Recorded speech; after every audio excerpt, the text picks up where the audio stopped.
Hi everyone. Okay, so quick Rebel announcement that I'm doing by video rather than by big texting. Because firstly, I know that none of you read anything.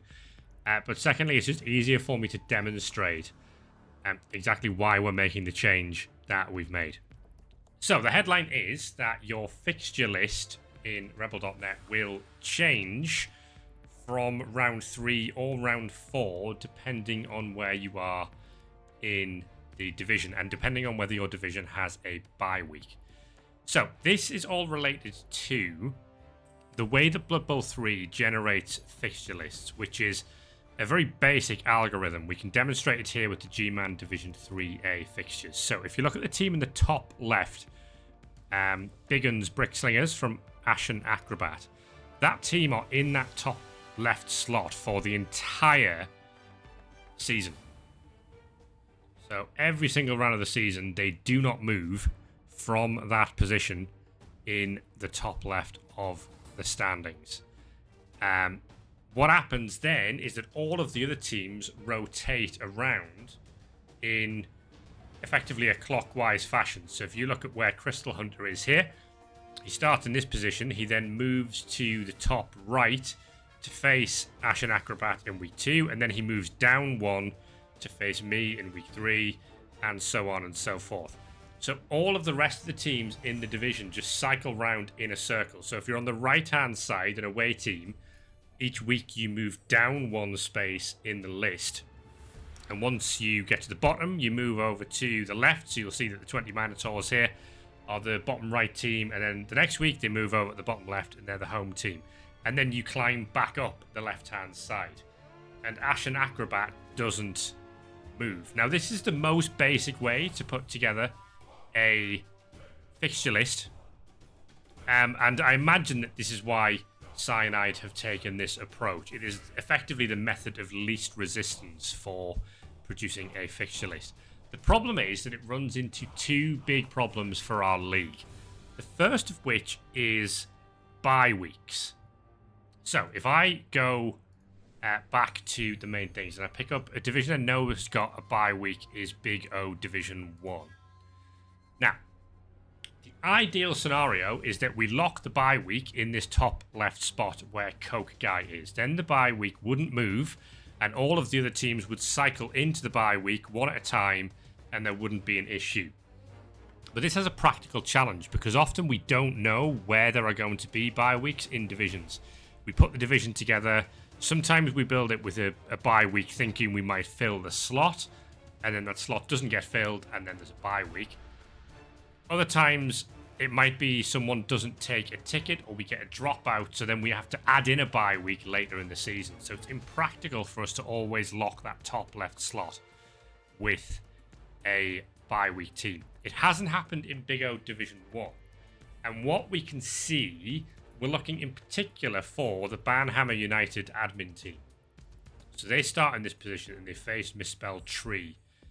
In the first week, Tree gets her bye week win. We move on. So Banhammer United move down a slot and Tree moves up to the top right slot to face Coke Guy, who doesn't move, as we know.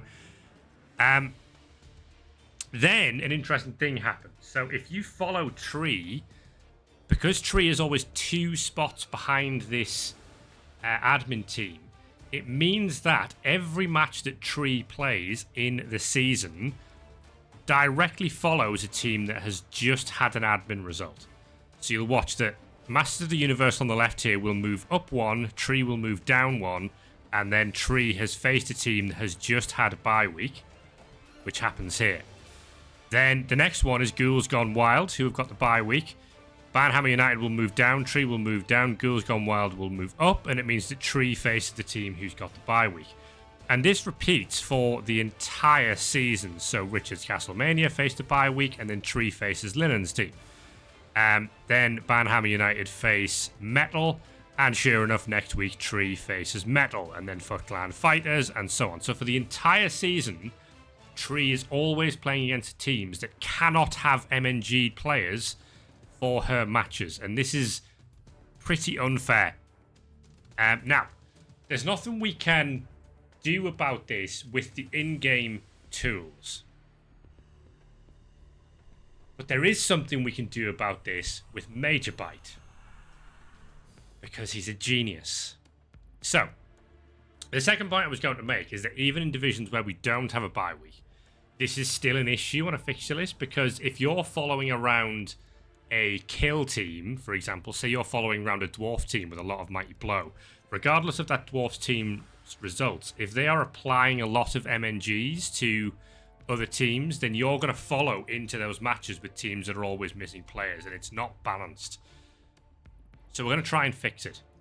Here is what we are going to do. For round 3, which is the next round, we're in round 2 of the season currently, we are going to test this fix that Major Byte has put together. So what we will do is we'll effectively create a new competition, the same naming scheme.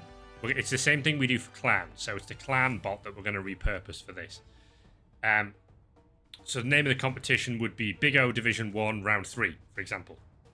We fill that up with AI teams, and then we start the competition. And then we replace the AI teams in the correct order, which we should be able to do with a bot. The admin tools will let us directly replace teams so that you guys don't even have to accept tickets. That's how good this is. What we're effectively going to do is, outside of the game, we are going to randomize the rest of the fixture list. So we already have all of the games in groups of fixtures that make up a valid fixture list. We're just going to randomize the order of these. So round 6 might become round 3, and round 3 might become round 9, and stuff like that. Just so that we don't have this scenario where one team is always following the bye week, which is bad. So in theory, you shouldn't have to accept any tickets while we're doing this. We are going to start, because we don't know if this will work as well as we want it to. So we don't want to like ruin the whole league until we make sure that it works. So for round 3, we're going to begin by trialing this with the Big O, because they always roll first. If that works without any issues, in round 3, we will roll this out to the rest of the divisions that have a bye week as well. So bear in mind that your round 3 opponent might change. That's the really crucial headline here. So keep an eye on the fixture list in the game. Don't assume that you're playing the same person that you thought you were playing at the start of the season. For divisions that don't have a bye week, we will introduce this in round 4, just so that we are not overloading the system with too much and giving the chance for something to go wrong that we don't want to go wrong. So it is less of an issue, still an issue, but it's less of an issue in divisions where we don't have a bye week. So in a division like G-Man 1, for example, G-Man 3A, where there's no bye week team, their round 3 opponents will remain the same, and then from round 4, we will start randomizing up the fixture list. Hope that makes sense. Hope you all agree with this decision. We're trying to do this to make things as balanced and as fair as possible. Obviously, we don't like making a change like this during the season, but the alternative was to leave it, and that felt worse. So, that's the situation. Hopefully it's okay. If you have any questions, concerns about it, just drop us a message in the admin channel, in the beer hall, wherever you want to do it, and we can have a chat about it with you. But yeah, the big headline is keep an eye on your round 3 opponent in REBBL.net, and indeed in the game, because it may change who you're scheduling with. So something to bear in mind. Hopefully that all made sense. Thank you for watching. I'm going to wrap it up there.